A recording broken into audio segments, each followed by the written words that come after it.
இந்த ஜெபத்திலே இந்த சத்தத்தை கேட்கிற நீங்கள் யாரோ ஒருத்தர் அதிகமாய் நீங்கள் காயப்பட்டிருக்கலாம், நீங்க நஷ்டப்பட்டிருக்கலாம். சில இடத்திலே அவமானப்படுவதற்கு சிலர் ஒருவேளை உங்களுக்கு காரணமாய் இருக்கலாம். உங்க மனசுல நான் பழி வாங்காம நான் விட மாட்டேன், கண்டிப்பா நான் 2ல 1 பார்ப்பேன், அது எப்படி அவங்க பண்ண முடியும்? யாரோ ஒருத்தரை, ஒருவேளை உங்கள் மாமியாரா இருக்கலாம், உங்க மாமனாரா இருக்கலாம், உங்க சொந்தக்காரங்களா இருக்கலாம். ஆனால் ஆண்டவர் இன்று உங்களோடும் என்னோடும் தெளிவாய் பேசுகிறார். பழிவாங்கிற வேலை நம்முடையது அல்ல.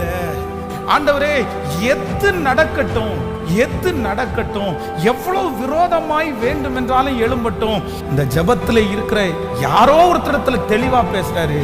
இந்த பழி வாங்குறதல் என்கிறது உனக்குரியது அல்ல, உனக்குரியது அல்ல. அது யாருக்குரியது என்று சொன்னால்